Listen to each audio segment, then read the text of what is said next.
Béni soit-il notre Dieu, notre Père. Nous te sommes infiniment reconnaissants de te vous dire merci Jésus de nous avoir accordé le souffle de vie. Chers frères et sœurs, shalom, bonjour à tout le monde, bonsoir, bon après-midi. Nous sommes dans la joie de nous approcher sur le trône de la grâce ce matin, cet après-midi, ce soir. Tout dépend de l'air que vous ouvrez, tout dépend de l'endroit. Et Dieu nous a fait grâce d'être comptés parmi les vivants. Dieu qui nous a gardés toute la semaine. Et nous sommes dans la joie d'être comptés parmi ses enfants, parmi les vivants. Nous voulons bénir l'Éternel, comme David a dit, mon âme bénit l'Éternel et je n'oublie aucun de tes bienfaits.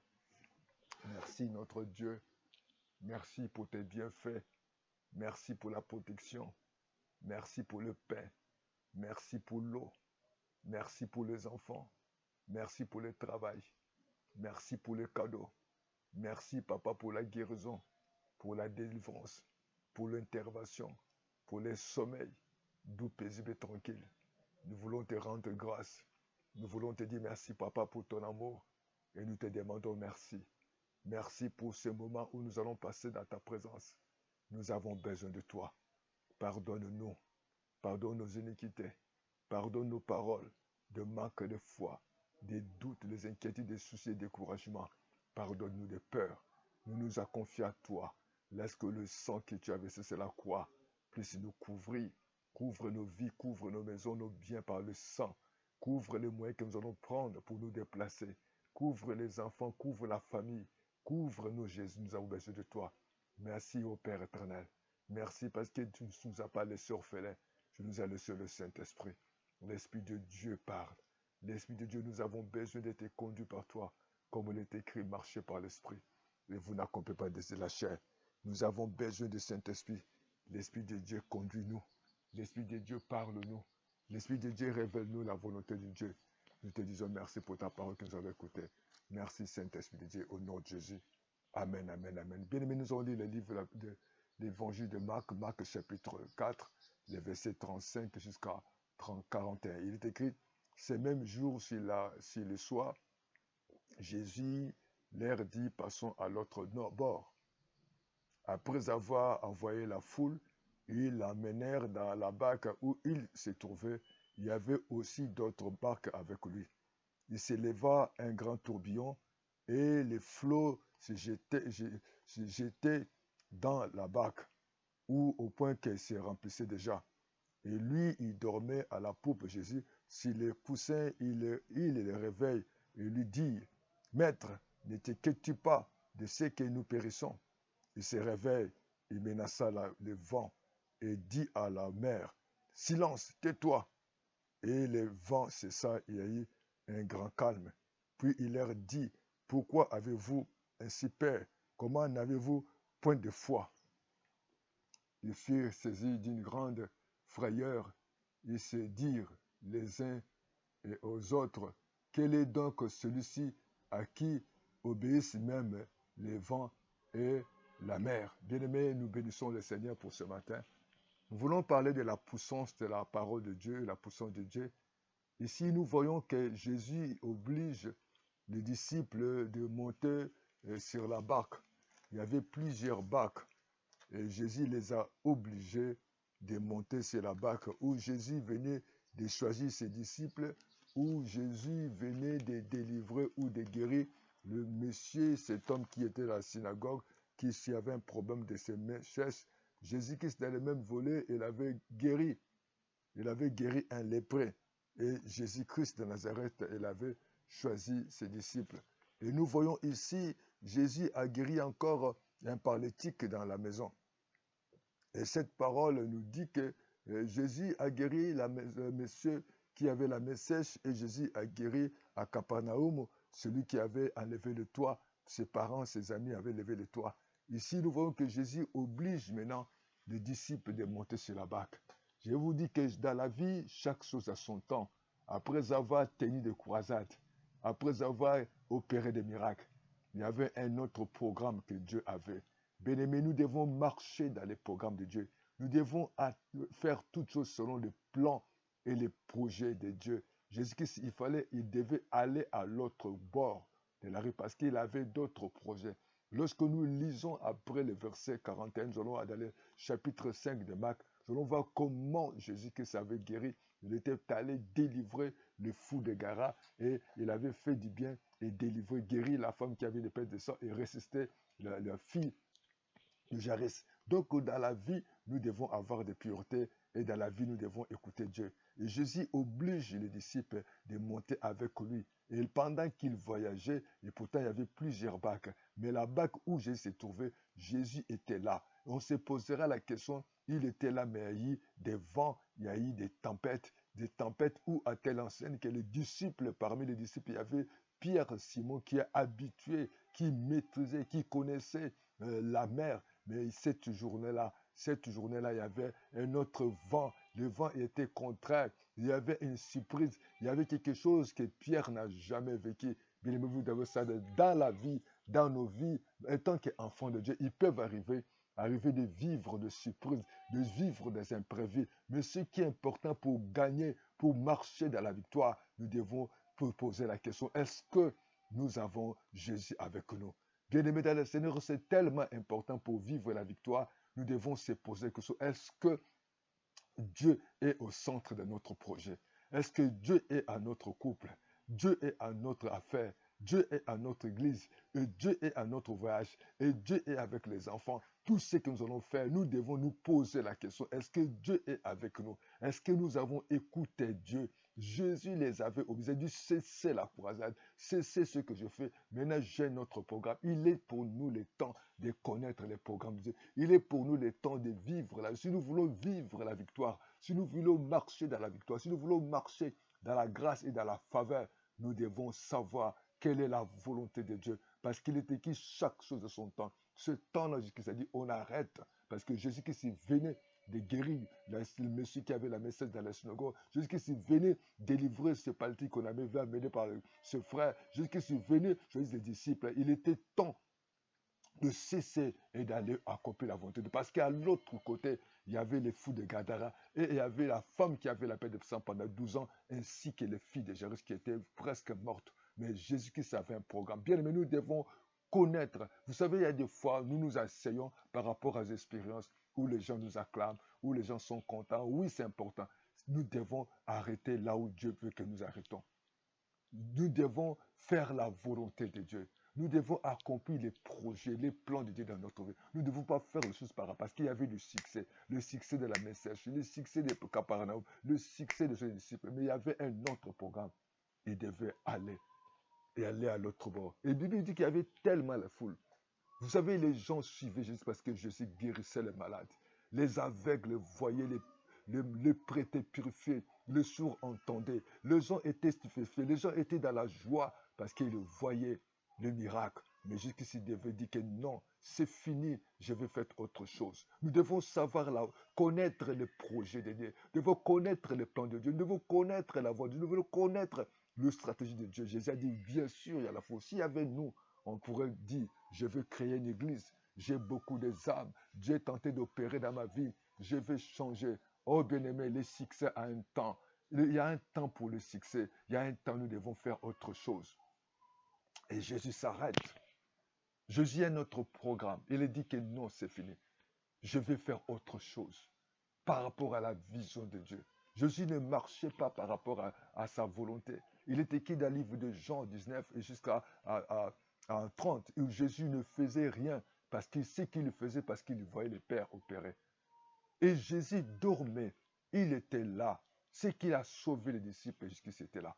Bien aimé, si nous voulons marcher dans la victoire, si nous voulons vivre dans la joie, pour que les vents, nous devons savoir que les vents, les tempêtes, les situations, les difficultés peuvent surgir par surprise.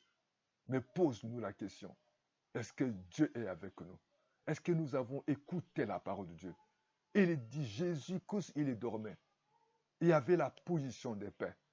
Lorsqu'on est dans la volonté de Dieu, lorsqu'on marche avec Dieu, cette position que nous pouvons avoir, la position de paix. Parce que Dieu est à notre côté. Dieu est à notre vie. Dieu est à notre foyer. Dieu est à notre programme. Dieu est à notre foyer. Mes enfants sont conduits par Dieu. Dieu est avec moi pendant mes voyages, pendant mes décisions, pendant mes projets. Oh bien-aimé, il est temps que nous cherchions la parole de Dieu pour notre vie. Avant de s'engager à un projet, avant de s'associer avec quelqu'un, tu dois d'abord poser la question. Surtout toi qui as un projet de te marier, toi qui as un projet de te déplacer, toi qui as un projet de construire, toi qui as un projet de commencer l'église ou de commencer de créer quelque chose ou de créer une entreprise ou de faire quelque chose. Il pose-toi la question, est-ce que j'ai écouté Dieu? Si réellement tu as écouté Dieu, il faut que tu saches, est-ce que Jésus est avec moi? Tu reçois la parole, pose-toi la question, est-ce que Dieu est avec moi? Et quand Jésus qui sera avec toi, quelles que soient les circonstances, Dieu se lèvera pour combattre pour toi. Même si le vent peut surgir, même la tempête peut se manifester, mais Dieu te sauvera. Oh, je vais dire à quelqu'un, si vous avez Jésus, les démons ne pourront jamais, même s'il y a que certaines épreuves, même s'il y a certaines difficultés, mais Dieu se lèvera toujours. Dieu se lèvera pour combattre pour toi. Dieu se lèvera pour mettre fin à tes difficultés. Dieu se lèvera pour mettre la confusion à tes ennemis. Dieu se lèvera toujours pour être à côté de toi parce qu'il était là. La parole du Dieu Tout-Puissant ne peut pas jamais se retourner à Dieu sans avoir accompli la volonté du Seigneur. Oh, alléluia. Que Dieu soit glorifié. Que Dieu soit élevé. Que Dieu soit loué. Il est merveilleux. Il est juste et fidèle. Il est notre Dieu. Il ne change pas. Le Dieu qui était dans la barque. Bien-aimé, pose-toi la question, est-ce que Dieu est avec moi? Dans ma maison, est-ce que Dieu est là? Lorsque nous avons Dieu dans notre maison, lorsque nous avons Dieu dans notre travail, lorsque Dieu est dans notre foyer, lorsque nous avons Dieu dans nos voyages, il sera toujours là. Il va nous épargner des égards. Il va nous préserver du danger. Il va nous préserver de ténèbres et des œuvres de ténèbres. Et Jésus se lève pour parler sévèrement aux disciples, parce que les disciples ont oublié que Jésus-Christ était là. Il y a des fois, nous oublions que Jésus est avec nous.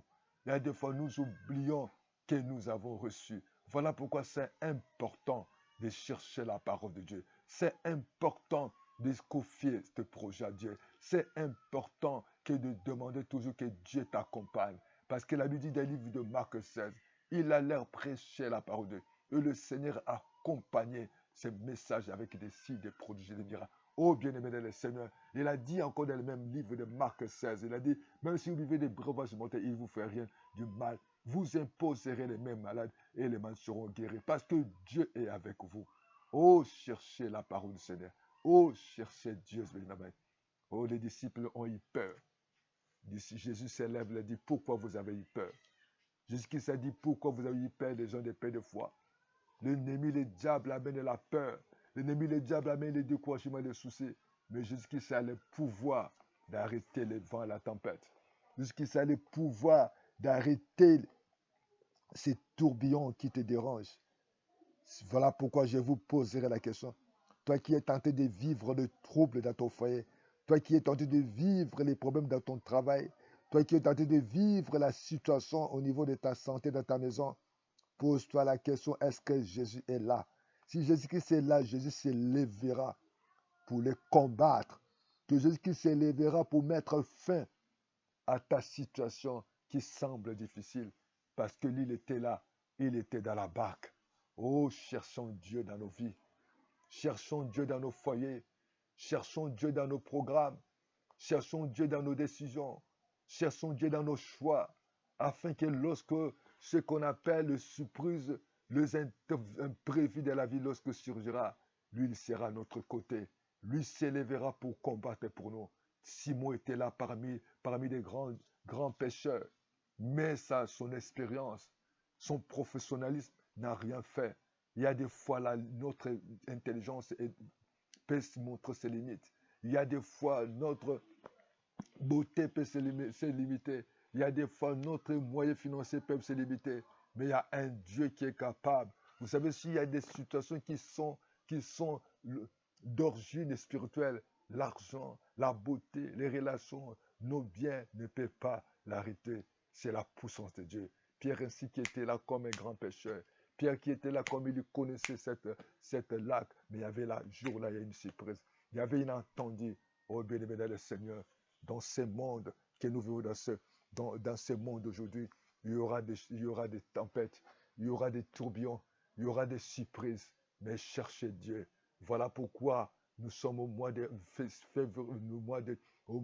septembre. Cherchez Dieu. Dis Seigneur, je m'abandonne à toi. Seigneur, je sais que mon intelligence, mes diplômes, mes relations, mon argent, mes parents ont des limites.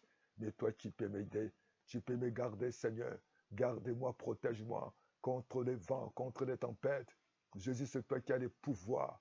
Tu as le pouvoir de me protéger. Tu as le pouvoir de me conduire à bon port. Tu as le pouvoir de m'aider. Oh, aide-moi, Seigneur, à ne pas me focaliser sur le succès. Aide-moi à ne pas me focaliser sur la foule, sur les ordi, mais que je me focalise sur ta parole, sur ta bonté, sur ta fidélité, sur les programmes que tu peux établir dans notre vie. Bien-aimé, le Seigneur avait un programme spécial. Le Seigneur avait un projet spécial pour que sa volonté s'accomplisse. Oh, que la volonté de Dieu s'accomplisse dans nos vies. Que les plans de Dieu s'accomplissent dans nos vies. Que les programmes de l'ennemi soient annulés ce matin. Dans le nom de Jésus, commencez à annuler les plans de l'ennemi, les sorcelleries, l'envoûtement, le chèque, la pauvreté, les limitations puissent partir au nom de Jésus. Oh, Jésus s'étonnait parce qu'il n'avait pas la foi. Ayons foi en Dieu. Et croyons que Jésus est capable. Ayons foi à la puissance de Dieu. Ayons foi à la bonté de Dieu. Ayons foi que Dieu est capable de faire quelque chose que nous n'attendons pas. Jésus qui est capable d'opérer des miracles. Jésus qui est capable de faire des choses au-delà. Comme la Bible dit, il fait au-delà de ce que nous demandons. Il fait au-delà de ce que nous pensons. À lui soit la gloire. À lui soit l'honneur, la louange et la puissance. Oh, que Dieu vous bénisse, bien-aimés dans le Seigneur. Il est temps de chercher la parole de Dieu pour ta vie. Il est temps de associer Dieu dans tes projets, dans tes programmes, dans tes voies, dans tes affaires. Oh, cherche Dieu dans ta maison. Même pour les projets des enfants, pour les études des enfants, cherche la volonté de Dieu. Nous voyons le livre de Actes 16 où les disciples voulaient aller prêcher. La Bible dit que le Saint-Esprit ne les a pas permis. Il faut d'autres, la Bible dit que le Saint-Esprit les empêcha. Oh, que la volonté de Dieu s'accomplisse. Pose-toi la question, est-ce que Dieu est avec moi? Est-ce que mes affaires, est-ce que mes projets, mes programmes, mes décisions, est-ce que Dieu est avec moi? Et lorsque nous recevons la parole du Seigneur, comme il est écrit, la parole de Dieu, ne retournez pas en lui sans avoir accompli sa volonté, exécuter ton dessein. Que Dieu soit béni, bien-aimé. Croyons que Dieu est capable. Cherchons à associer Dieu. Marchons avec Dieu. N'ayons pas peur. Les tempêtes, les surprises, les imprévus viendront. Mais pose-nous la question. Dans notre marche dans ce monde, croyons, cherchons toujours la parole de Dieu pour notre vie. Ne cherche pas la parole des hommes, parce que les hommes ne te connaissent pas. Ne compte pas sur ta beauté, ni sur tes diplômes, ni sur tes relations, ni sur les parents. Compte sur la volonté du Seigneur. Nous avons vu Pierre a été là, mais il était surpris. Il y aura des surprises. Mais la victoire viendra lorsque nous avons foi en Jésus. Que Dieu vous accompagne. Que Dieu soit avec nous. Que Dieu vous bénisse. Et nous croyons que le Seigneur va faire de grandes choses. Toi qui cherches un partenaire, toi qui as besoin d'une femme ou un homme, toi qui cherches pour les études des enfants, que tu cherches la volonté de Dieu. Que Dieu est capable d'arrêter. Que le vent qui te tourmente, que la tempête qui te dérange soit arrêtée maintenant au nom de Jésus. Je commande à la tempête de partir, la tempête de maladie, la tempête de célibat, de pauvreté, de limitation, de chasse. Je commande les vents, le flot de la mer qui te dérangent, les insomnies, la maladie, les chèques, les troubles, l'incompréhension, les fausses accusations puissent te libérer au nom de Jésus. Joseph avait Jésus. Quels que soient les problèmes qu'il touchait, Jésus était là pour intervenir. Que Dieu, là où Dieu se trouve, même s'il y a les vents, même s'il y a la tempête, même s'il y a des difficultés, Jésus s'élèvera pour vous protéger. Que Jésus se lève pour vous protéger. Que Jésus se lève pour vous garder, vous et votre maison, vous et vos familles, parce qu'il était là. La gloire te revient à toi, Jésus. Nous te disons merci, Seigneur. Que Jésus-Christ vous accompagne. Associez Jésus. Écoutez Jésus. Cherche la parole. Que Dieu te parle. Croyez. N'ayez pas peur. Mais pose-toi la question, est-ce que Jésus-Christ est dans mon cœur? Jésus-Christ est dans mon besoin. Jésus-Christ est dans mes projets. Et Jésus-Christ se lèvera. Lorsqu'il y aura toujours les situations, Dieu se lèvera. Parce que c'est lui qui t'engage. Engage Dieu dans tes programmes. Engage Dieu dans ton foyer. Lorsque le mari sera dehors, lorsque la maladie viendra, lorsque la belle famille se lèvera, la parole de Dieu qui tu vas rappeler. Tu vas rappeler la parole de Dieu. Tu vas dire, Seigneur, c'est toi qui m'as donné cet homme. C'est toi qui m'as donné cet enfant. C'est toi qui m'as donné ce mari. C'est toi qui m'as donné ce ministère. C'est toi qui m'as donné ses parents. Lève-toi, c'est toi qui m'as donné du travail. Et Jésus s'élèvera pour combattre pour toi. Gardez la foi. Ayez foi en Dieu. Et cherche toujours la parole du Seigneur. Parce que l'homme ne veut pas de pain seulement, mais de toute parole qui sort de la bouche de Dieu. Que Dieu vous bénisse. À bientôt. Au nom de Jésus, croyons que Jésus-Christ est vivant. Il fera des bien. N'ayez pas peur. Amen, amen, amen. Amen. Merci.